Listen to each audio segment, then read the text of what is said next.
కథ తందానా బుద్ధి ఉన్నవాడే గెలిచే కథ విజయనగర గాథ తందానా. ఇది కేవలం కథ కాదు, జ్ఞానం గెలిచిన ఒక యుగపు సాక్ష్యం. ఇది విజయనగరం.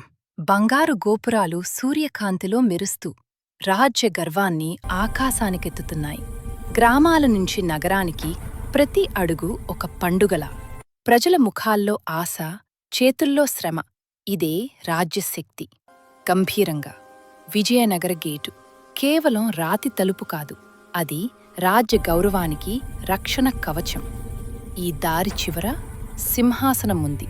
అక్కడే తీర్పులు పుట్టాయి, అక్కడే కథలు చరిత్ర అయ్యాయి. ప్రాసాద ప్రాంగణం రద్దీగా ఉంది. వ్యాపారం, పూజ, కలలు అన్నీ ఇక్కడే శ్వాస కానీ ఈ వెలుగుల మధ్య కూడా కొన్ని నీడలు ఉంటాయి. మాటల వెనుక ఇంకో మాట దాగి ఉంటుంది.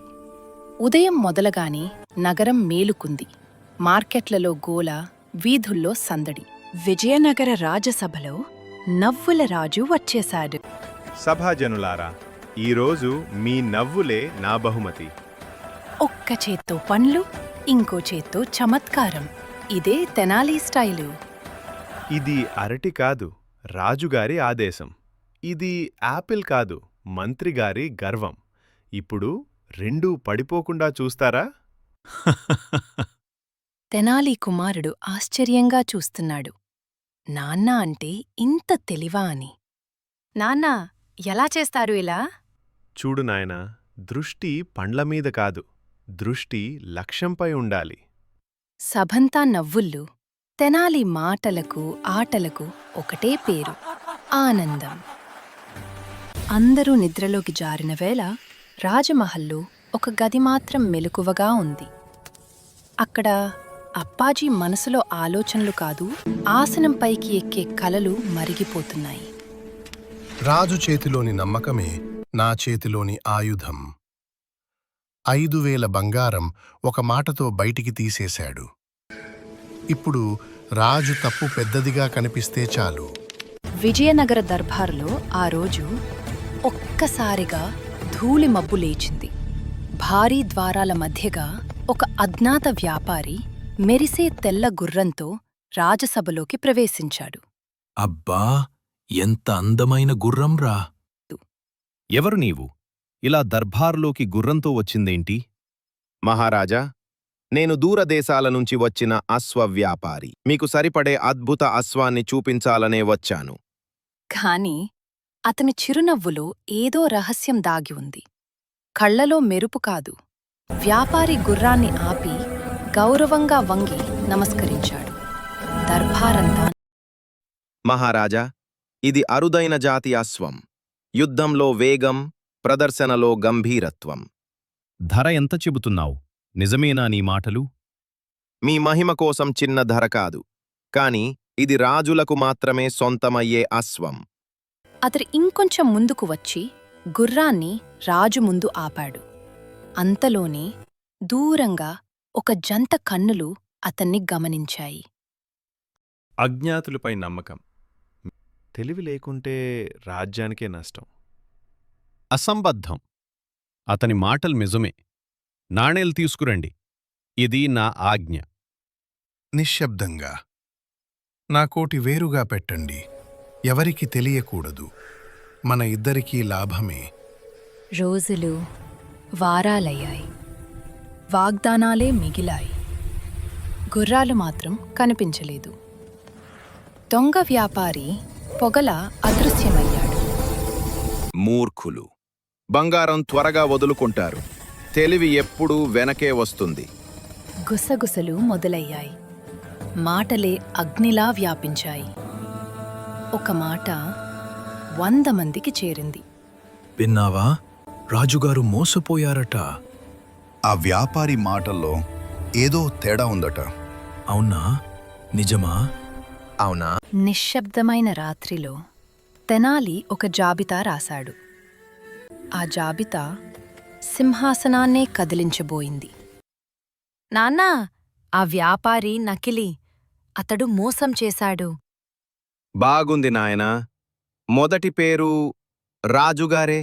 తెనాలి, నీ తెలివిని వినియోగించు. రాజుగారికి ఈ పాఠం అవసరం. మీ ఆజ్ఞ ప్రకారం మహారాణిగారు తెలివే మాట్లాడుతుంది. తెనాలి, నన్నే అతిపెద్ద మూర్ఖుడని పిలిచావా? ప్రభూ, ఒక అన్యుడిపై 5,000 బంగారు నాణేలు నమ్మారు. గ్రామ గుసగుసలే సాక్ష్యం. అతడు నిజమైన అరేబియన్ కాదు.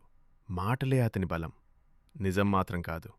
అయితే గుర్రాలతో ఆ వ్యాపారి తిరిగి వస్తే ఏమంటావు తెనాలి? అప్పుడు మీ పేరు కాదు మహారాజా, మిమ్మల్ని మోసం చేసినవాడిగా అతని పేరే పైకి పెడతాను. ఆ మాటలతో సభంతా నవ్వులతో మార్మోగింది. అపమానం జ్ఞానంగా మారింది. నిజమైన బలాన్ని నిరూపించాలంటే ఒక పరీక్ష తప్పదు. నా అరేబియన్ గుర్రం ముందు నీ గుర్రం నిలవదు తెనాలి. పొట్ట నిండితే గుర్రం అలసిపోతుంది, అయితేనే వేగం పెరుగుతుంది. ఇది తెనాలి తెలివే. తెనాలి, నీ తెలివివాడు. రాజుకి ఈ పాఠం కావాలి. ఆజ్ఞ మహారాణి, అలాగే చేస్తాను. ధనం కాదు, తెలివే గెలిచింది. అయ్యో గుర్రం, బహుమతి కోసం పరిగెట్టు. బుద్ధిలో ఉంటుంది. అది నిరూపించడానికి ఒక పోటీ మొదలైంది. నా గుర్రం ముందు నీదెంత? ఈ పోటీ నాది. ఆకలి ఉన్నవాడే వేగంగా పరిగెడతాడు. బలవంతం గుర్రాన్ని నడిపిస్తుంది, కాని ఆకలి దాన్ని ముందుకు తోస్తుంది. అబ్బా, తెనాలి గుర్రం ఇంకా వేగం పెంచుతోంది. తెలివి ముందు బలమే ఓడిపోయింది. వెళ్ళు, ఇంకొంచెం. విజయం మనదే.